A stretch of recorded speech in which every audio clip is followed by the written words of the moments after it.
Assalamualaikum. Assalamualaikum. Hi, I'm Hamilia Mustafa from Sekolah Sri Putri.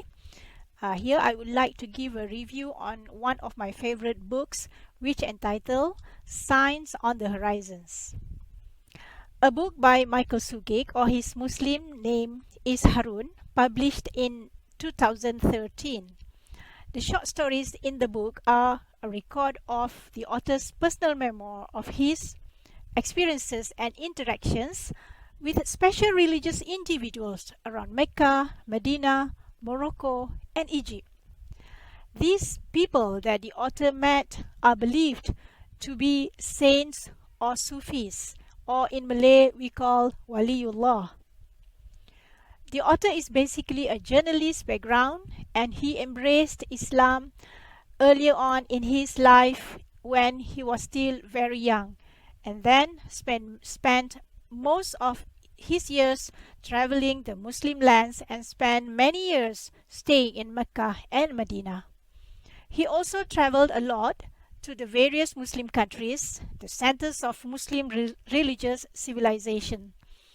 In the process, he has met various interesting figures, many of whom are well known in the Muslim world, especially in the spiritual or religious circles. There are also individuals mentioned in this book who were simple Muslims. Some were not known but very religious and very pious. This book is basically a compilation of experiences, very interesting stories and anecdotes. He recorded his observations, interactions and experiences with the people he met in short chapters. Some chapters are longer, which indicates the figures he spent more time with and closer to him. The stories and experiences shared in this book are very inspiring.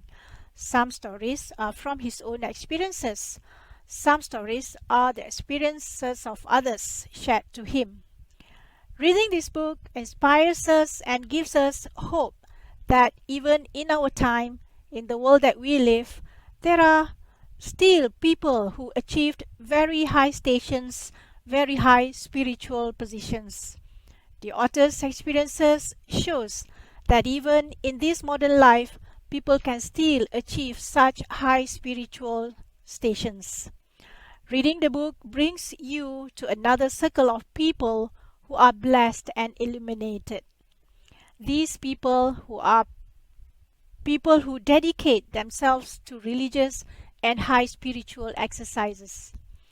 The people in this book were the people who lived a humble life and submitted themselves to Allah and the Prophet. They are kind to others and make no judgment and perform a lot of zikrullah.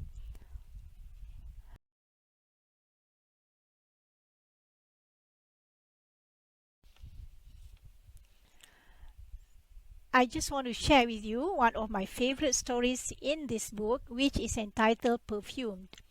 It is a story shared to the author by an Egyptian named Abdul Halim, who was a wealthy merchant around 1970s. This is the time when the Sheikhul Azhar, Dr. Abdul Halim Mahmud, the rector of the University Al-Azhar, the oldest and most respected institution in the Muslim world. During his tenure as rector of the university, he sent groups of men, tried to relocate the exact gravesite and build a proper memorial for the great saint Sheikh Ibn Atta'illah.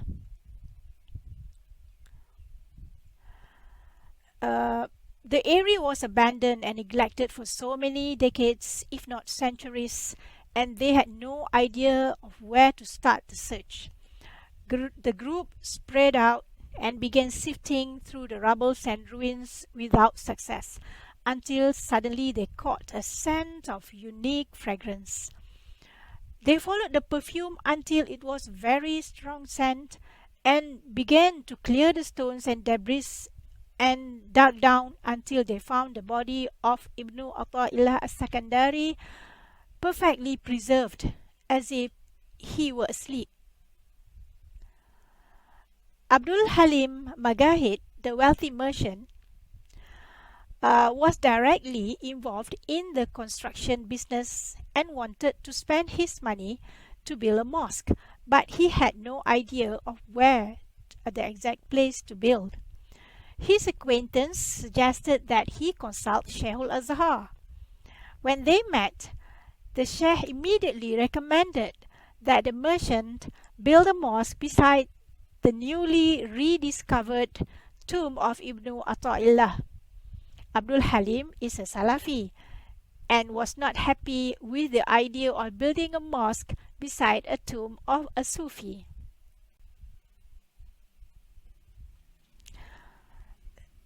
Then he had a vivid dream. In the dream, he was standing before a famous mosque of Abu Abbas al-Mursi in Alexandria. Abu Abbas al-Mursi, the heir of Imam Ash-Shadili, was Ibn Atta'illah's spiritual master. In the dream, Abu Abbas was standing in front of the mosque, holding the hand of Ibn Atta'illah and addressing Abdul Halim, saying, "They have built a mosque for me, and I would like you to build a mosque for my brother." When Abdul Halim reported his dream to the Sheikhul Azhar, the Sheikh was so happy and affirmed that he must build this mosque. So Abdul Halim set aside the amount of money to build the mosque and kept it in a safe box in his office. When the project began, he withdrew a large amount of money from the safe to pay for the first phase. So Abdul Halim set aside the amount of money to build the mosque and kept it in the safe box and put it in his office. When the project began, he withdrew a large amount of money to pay for the first phase.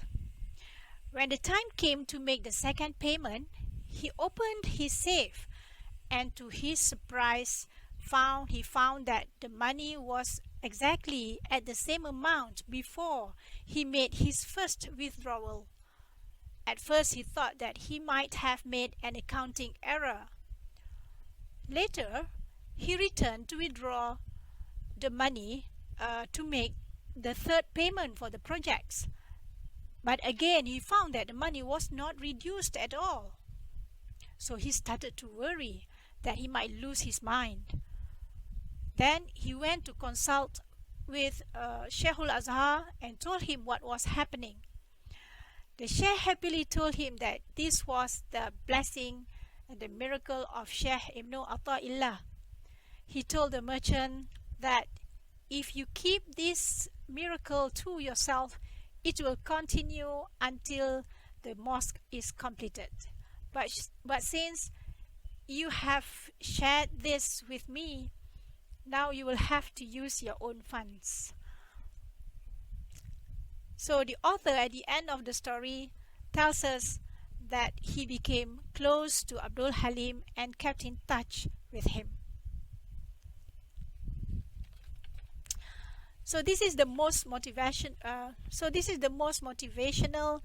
and inspiring stories in this book for me. The Signs on the Horizons. Actually, the title Signs on the Horizons is the translation of the verse of the Quran, Ayatul Afaq, indicating that Allah subhanahu wa ta'ala provides for us ayat, the signs, al-afaq, on the horizons and within ourselves. Allah provides the sign of His greatness, and among His signs are these great saintly people who are with us, around us, so that we can see and we can example them to know Allah better. So I strongly suggest that you look up this book and get to read further the other incredible stories shared by the author. Thank you.